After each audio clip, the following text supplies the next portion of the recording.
Hello student, in this video lecture we are going to discuss Le Chatelier principle. Okay, ये बहुत ज़्यादा important part है equilibrium chapter का। ध्यान से इसको आप समझेंगे। This principle is use to along with reaction kinetics to help industry predict product formation and the maximise by manipulating the yield of the desired product. जैसे अमोनिया का formation किया जाता है तो वहाँ पे काफ़ी ये हेल्पफुल है, यानी इंडस्ट्रियल जो प्रोडक्शन किया जा रहा है ली चैटलियर प्रिंसिपल, वहाँ पर भी काफ़ी इंपॉर्टेंस इसकी देखने को मिलती हैं। ठीक है, तो वन बाय वन हम क्लियर करेंगे। आगे बढ़ते हैं। नेक्स्ट हमने समझना है स्टूडेंट कि Le Chatelier principle given by the Le Chatelier हैं। It is a French chemist. कहाँ के थे ये? फ्रेंच के थे। ठीक हो गई बात। अच्छा, समझते हैं। According to this principle, if a system at equilibrium is subjected to a change of the concentration, pressure, temperature. ठीक है, ये आपको ध्यान रखना है। जो ये फैक्टर हैं, आपने कौन कौन से फैक्टर ध्यान रखना है? हमारे पास एक ये इक्विलिब्रियम है और इस इक्विलिब्रियम पर कौन कौन से फैक्टर काम करेंगे? टेम्परेचर काम करेगा, प्रेशर काम करेगा, रोल ऑफ द कैटलिस्ट हम देखने वाले हैं, और कंसंट्रेशन। यानी जो 1, 2, 3, 4 जो मेजर फैक्टर हैं, इनका अफेक्ट हम किसी केमिकल इक्विलिब्रियम में देखना है। ठीक है, तो according to this principle, if a system at equilibrium is subjected to a change of the concentration, pressure, temperature, the equilibrium shift in the direction that tend to undo. Undo कह सकते हैं आप, या फिर आप क्या बोल सकते हैं? Nullified the effect of the change, है ना। उस तरफ जाता है जिधर क्या हो, इफ़ेक्ट का नलिफाइड हो जाए, है ना। जैसे अगर इधर कंसंट्रेशन बढ़ाई जाएगी, सपोज डेट आपके पास ये कोई इक्विलिब्रियम है, ठीक है, और ये इस तरह से आगे चल रहा है, और आपने यहाँ पे कंसंट्रेशन ऐड कर रहे हैं किसी सब्सटेंस की, तो ये इक्विलिब्रियम किधर को शिफ्ट करेगा? इस साइड को शिफ्ट करना शुरू कर देगा, है ना। समझते रहना बात को कि किधर शिफ्ट करेगा, ये इस साइड में शिफ्ट करना शुरू कर देगा। अगर आपने इधर कंसंट्रेशन बढ़ा दी, नंबर ऑफ द मोल बढ़ा दिए, तो ये इक्विलिब्रियम किधर शिफ्ट करेगा? तो ये इस साइड में शिफ्ट करना शुरू कर देगा, हैं। तो जिससे कि जो उसका इफेक्ट है, जो हम कंसंट्रेशन चेंज कर रहे हैं, हम प्रेशर चेंज कर रहे हैं, हम टेम्परेचर चेंज कर रहे हैं, वो नलिफाइड हो पाए, या अंधो हम उसको बोल सकते हैं। ठीक होती है बात। आगे बढ़ते हैं। अब स्टूडेंट, हमने किसी इक्विलिब्रियम में इन फैक्टर का अलग अलग इफेक्ट चेक करना है। हमारे पास यहाँ पर फर्स्ट है रोल ऑफ कैटलिस्ट। ठीक है, तो फर्स्टली आप ये समझ लीजिए, what is the catalyst? The species which alter the rate of chemical reaction, है ना, उसे हम क्या बोलते हैं? उसे हम कैटलिस्ट का नाम दे देते हैं। सिंपल होती है बात। उसे हम क्या बोलते हैं? कैटलिस्ट। तो पॉजिटिव कैटलिस्ट क्या करता है? Increase the rate of forward and backward reaction, the equilibrium will be attain in less time, है ना। तो ये कोई भी रिएक्शन है ना, जैसे कि N2 प्लस 3H2, ये रिएक्शन चल रही है और यहाँ पे ये इक्विलिब्रियम में है। तो अगर हमने इस रिएक्शन में क्या करा? कैटलिस्ट को ऐड कर दिया। क्या ऐड कर दिया? कोई कैटलिस्ट। तो यहाँ पे अमोनिया जो है बहुत ज़्यादा जल्दी बन जाएगी, यानी कम समय में यहाँ पर अमोनिया का प्रोडक्शन हो जाएगा। सिंपल होती है बात। ओके, आगे बढ़ते हैं स्टूडेंट। दूसरी बात आप समझ लेंगे कि जो कैटलिस्ट है स्टूडेंट, इस बात को ध्यान रखना है आपको, does not affect the equilibrium constant and heat of reaction, है ना। कांस्टेंट को ये कोई अफेक्ट नहीं करता है। ओके, नेक्स्ट हमारे पास जो फैक्टर है वो है चेंज इन प्रेशर। ठीक है, तो समझते हैं इसको। चेंज इन प्रेशर हमारे पास क्या है? एक गैसियस इक्विलिब्रियम है, ठीक है, यानी कुछ इस तरह का सिस्टम हमारे पास है। आप कुछ ऐसे समझ सकते हैं। ये 2 सिलेंडर हमने इस तरह से कॉमन पाइप से जोड़ दिए हैं, ठीक है, इस तरह से स्टूडेंट, ऐसे। तो इसमें ये क्या गैसेस भरी हुई हैं, इसमें भी गैस भरी है और इस वाले में भी गैस भरी हुई है। तो अगर आप पिस्टन से यहाँ पे प्रेशर अप्लाई करते हैं, सपोज डैट आपने क्या करना है, पिस्टन से यहाँ पे प्रेशर को अप्लाई किया, तो इक्विलिब्रियम आगे की तरफ फॉरवर्ड इस तरह से चलने लगेगा, ठीक है। तो इसी बात को हम समझते हैं कि concentration of all the component, है ना, आपने यहाँ पे क्या देखना है कि कंसंट्रेशन चेंज होगी भाई प्रेशर से, alter the change in the pressure, pressure change करने पर। या फिर आप ये भी कह सकते हैं कि प्रेशर इंक्रीज, वॉल्यूम क्या होगा, डिक्रीज होगा। यानी आप जो काम कर रहे हैं, आप अगर कोई इक्विलिब्रियम सिस्टम में ऊपर से पिस्टन से प्रेशर लगा रहे हैं, तो प्रेशर जो है आप नीचे को लगाएंगे तो यहाँ पे क्या होगा, वॉल्यूम क्या हो जाएगा, वॉल्यूम डिक्रीज हो जाएगा, है ना। सीधी सीधी सी बात है, वॉल्यूम क्या हो जाएगा, डिक्रीज हो जाएगा। ठीक है बात। तो इन चीज़ों का आपको ध्यान रखना है काफ़ी, और आप इस पॉइंट पर भी ध्यान देंगे कि यहाँ पे जो ये चीज़ आप देख रहे हैं ना, सॉरी, इसको आप ऐसे समझना है, इस पर आप फोकस करेंगे कि इक्विलिब्रियम किधर जाएगा, डायरेक्शन डिक्रीज द मॉस, उस डायरेक्शन में जाएगा जिधर number of the moles decrease हो जाएंगे, है ना।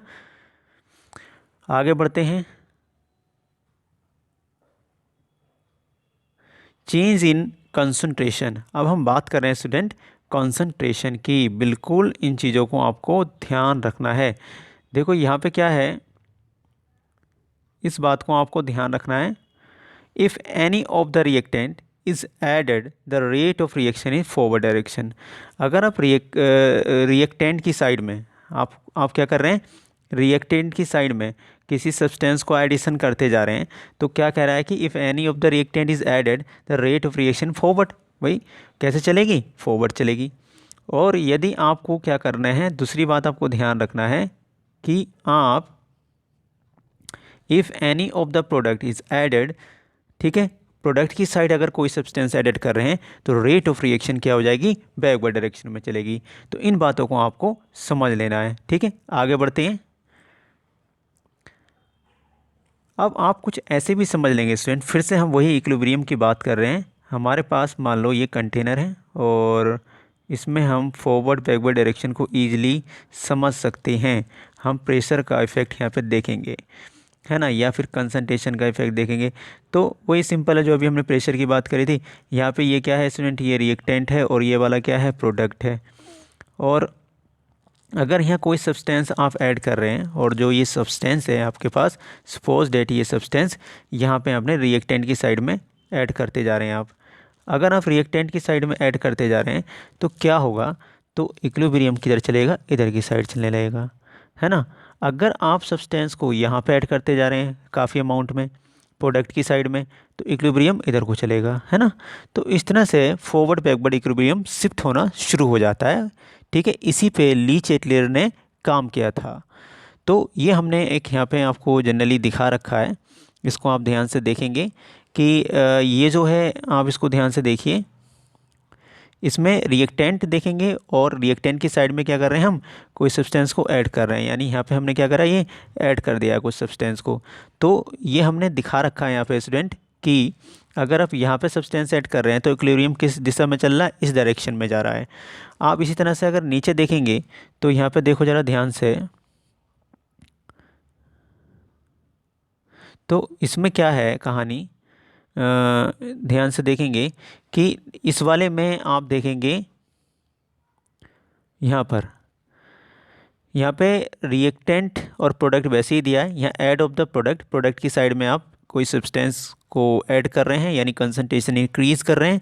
तो ये किधर चल रहा है, shift of the equilibrium, product से रिएक्टेंट की साइड चलना शुरू कर देगा।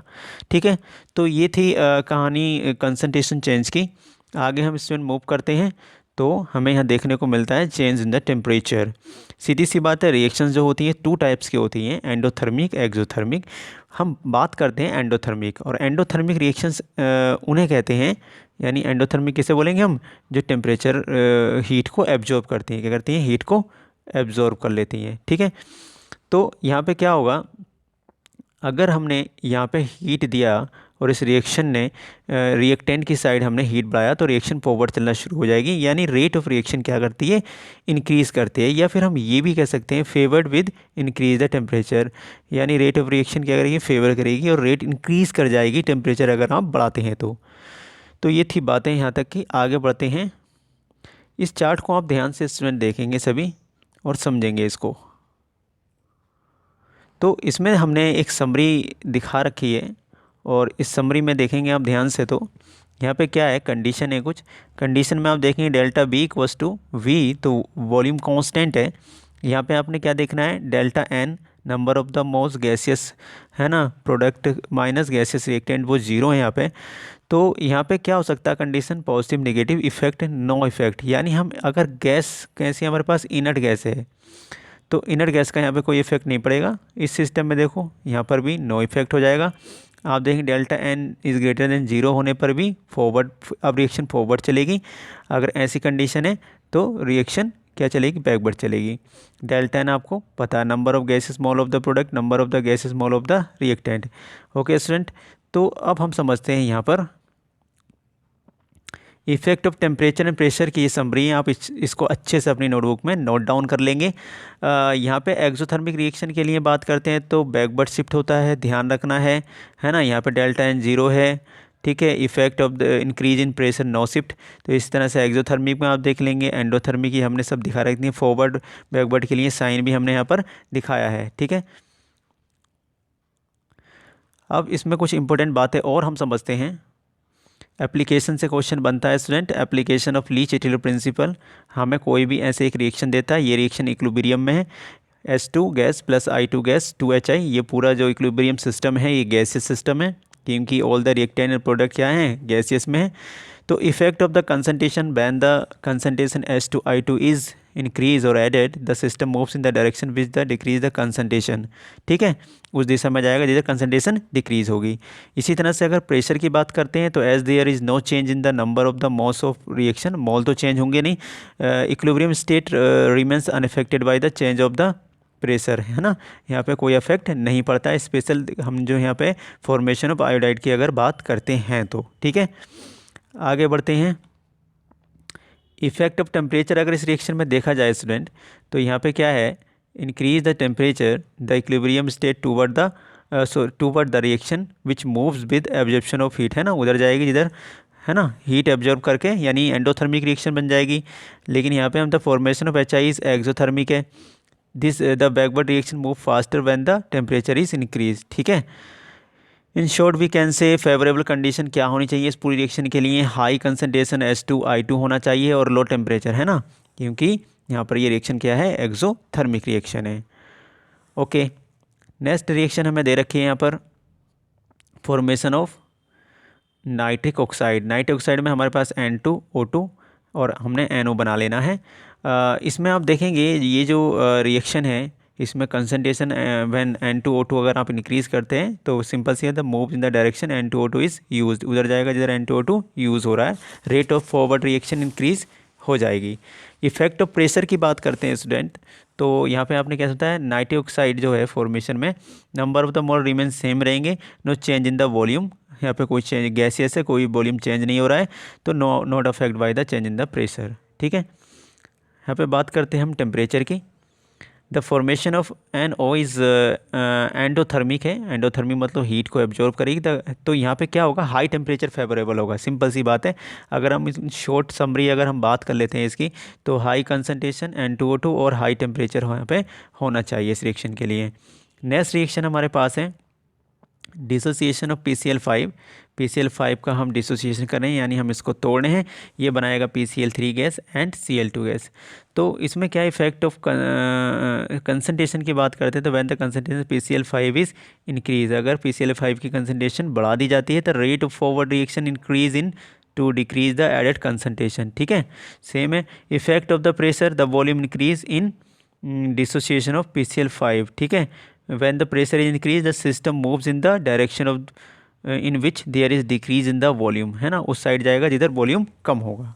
तो high pressure does not favour the dissociation of, high pressure यहाँ पे नहीं फेवर करता PCl5 की डिसोसिएशन को। बात करते हैं टेम्परेचर की, तो यहाँ पे student PCl5 is an endothermic reaction है। कैसी है, एंडोथर्मिक। तो सीधी सी बात है, अगर एंडोथर्मिक है तो ये हीट लेगा ज़्यादा, यानी इसका टेम्परेचर बढ़ने पर रिएक्शन होगी अच्छे से। अगर हम शॉर्ट में बात करते हैं तो हाई कंसंट्रेशन होनी चाहिए, लो प्रेशर होना चाहिए और हाई टेम्परेचर होना चाहिए। ये फैक्टर आपको बहुत ज़्यादा मोस्ट इंपॉर्टेंट है, ध्यान रखना है। आगे बात करते हैं तो काफ़ी इंपॉर्टेंट जो फॉर्मेशन ऑफ अमोनिया आपसे क्वेश्चन पूछता है, इसको भी हम डिस्कस कर लेते हैं। N2 गैस प्लस 3H2, और यहाँ आयरन हमने एक कैटलिस्ट लिया है, 2NH3 गैस का फॉर्मेशन हो रहा है। अब इसमें स्टूडेंट हमने क्या देखना है, at high pressure reaction will shift forward direction, ठीक है, हाई, ये फॉरवर्ड डायरेक्शन में चलेगी। When the concentration of N2 and H2 is raised for, और concentration of NH3 is lowered, then again the equilibrium shift the forward direction for more the ammonia preparation। आगे बात करते हैं next point में, तो हम देखेंगे the reaction shift forward direction at low temperature, है ना, लो टेम्परेचर पर कैसे चलेगा, फॉरवर्ड चलेगा। तो यहाँ पे हमने लो टेम्परेचर की बात कर लेनी है, क्योंकि यहाँ पे हीट एब्जॉर्ब नहीं हो रही है, यानी हम ये भी कह सकते हैं वेरी लो टेम्परेचर या moderate temperature is favourable for the preparation of ammonia. तो हैबर प्रोसेस थी, इसमें अमोनिया की प्रिपरेशन की हम बात कर रहे थे। इसको अच्छे से अपनी नोटबुक में आप नोट डाउन कर लेंगे। यहाँ तक हमने मोस्ट इंपॉर्टेंट बातें ली चैटलर प्रिंसिपल की कर ली हैं, तो यहाँ तक हम इसको कंप्लीट करते हैं।